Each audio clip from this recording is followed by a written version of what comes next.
Hi folks, so I've got myself a new head torch. I'm heading off tomorrow on a 100-mile hike, and I've been trying to make my pack as light as possible, and every little helps in this regard. So I've got myself a Nitecore NU25 Ultralight head torch.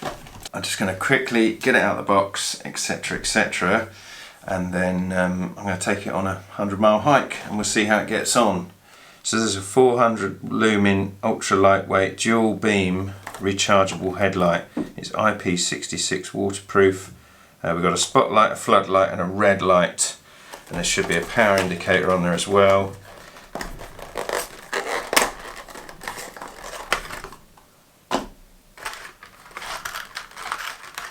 USB cable, instruction manual and the light itself. First thing to check is the weight. So obviously that is key for me. That is 46 grams, that's pretty good. My standard head torch of choice, which is a through night one, comes in at 77, so it's much lighter if we're counting grams. Take that off. Right. That out of the way. So I need to get this charged up in a minute, but let's have a quick go-see how this head strap works. So that pulls through. Okay, fair enough. Okay, so in terms of comfort, that's alright.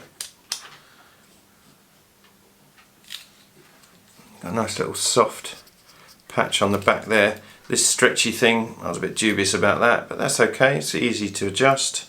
And we've got a bit of flexibility here to create an angle that seems solid enough. The buttons are nicely made, you can feel where they are in the dark.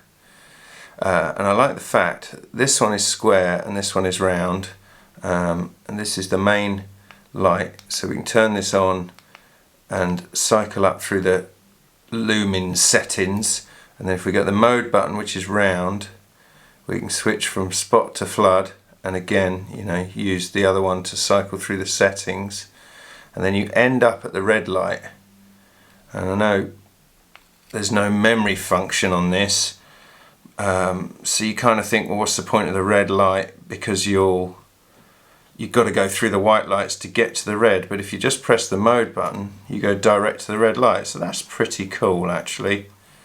I'm quite a big fan of that.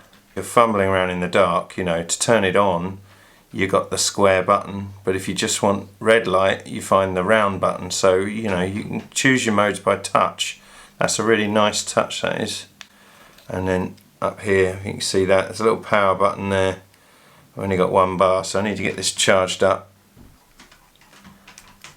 And we charge by a USB-C in a little waterproof door there. That feels pretty well made. And this is a built-in 650 milliamp hour battery in here. So in terms of controls, pressing both together 2 seconds, that should lock it so it's not going to come on in the bag. That's pretty cool. 2 seconds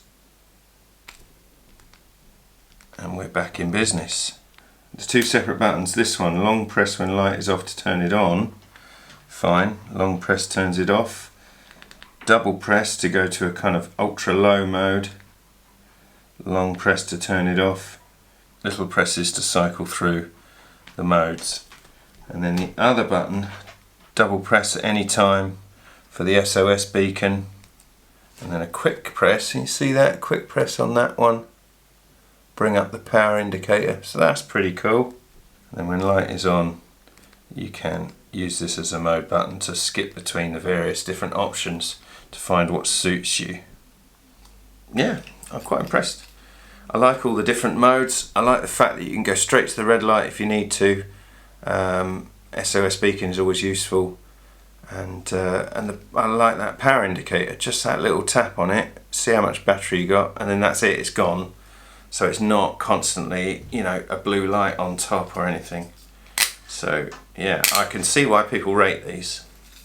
But yeah, we'll give it a fair test, you know. I'll take it out. I've got 100 miles to do in the next week, so there'll be a lot of camping going on, so this will be my light. And yeah, I'll report back at the end of the trip and see how we fared, but I'm confident. Okay, I'm back.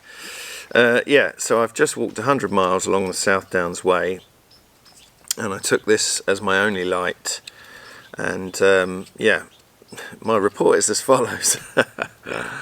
It did really well. Loads of things to like about this. I like the fact that you can lock it for one.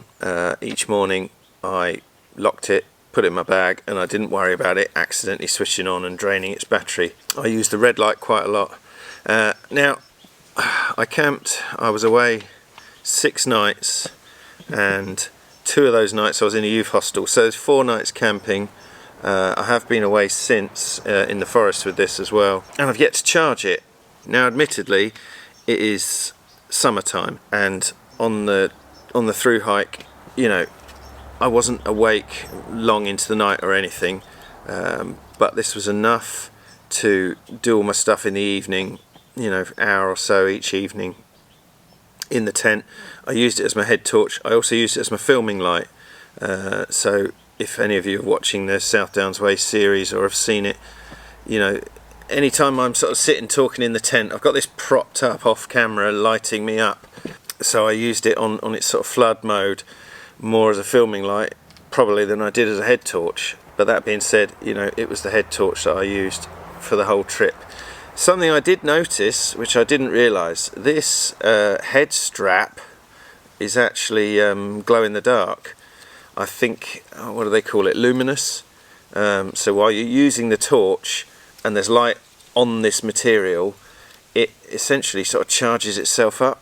I noticed it on the first night, did my teeth, all that sort of thing, said goodnight, chucked the torch down next to me in the tent and sort of shut my eyes, and I opened my eyes a little bit later and I looked and I thought, what the hell is that? And this was glowing. It's really cool. So it's really easy to find in the night. I don't think the glow lasts, you know, all night. I think it's just, you know, an hour or two, depending on how long you've had the torch on. It sort of charges it up. But that was really cool. I really liked that. And sometimes when I go camping, I'll strap a head torch around my wrist so that I'm not losing it. If I'm in a certain, you know, I've got various tents, but a certain tent of mine's got like a hangy thing, and I hang it up there. That's fine. I know where it is. But you know, if I don't strap it to my wrist, sometimes you wake up in the dark, need to get the toilet or something, and you're fumbling around looking for your head torch. But yeah, to be able to just open my eyes and go, oh, there it is, because it's glowing, was really cool. Really liked it. In terms of brightness, you know, what is it, 400 lumens, something like that? It's ample. It's not the brightest torch I've ever had. You know, I've got some that are 1,000 and 2,000 and all that sort of thing, and it's, you know, it's like daylight, but you don't really need that. I say for the wild camping bits I did, I used the red light more than anything else, and that's really nice. It's a nice brightness. It's not too bright. You can see what you're doing. I used its ultra low as well a couple of times, just fiddling about doing stuff in the night. So yeah, I'm actually really pleased with it. And I'm pleased how long its battery lasted. I've got a cheap kind of knockoff version of this. I forget the brand of it. Well, it's one a lot of people have. And I've used that on a single night in kind of autumn time when it's dark a little bit earlier. But a couple of hours in, it just went out, so the battery didn't last very long. But this, you know, it's functional. All the little things it does really well. But I was most impressed with the fact that I didn't need to charge it, and it lasted the trip. So yeah, really good, really good. So that's it. That's my thoughts on the Nitecore NU25 Ultralight. It's ultralight. It's functional. It's got some great features. Battery lasts well enough, and it glows in the dark. Amazing. Right. Thank you very much. I'll put a link to it in the video description for those that are interested, but I'm sure we all know where we can buy head torches. Thanks ever so much. See you again.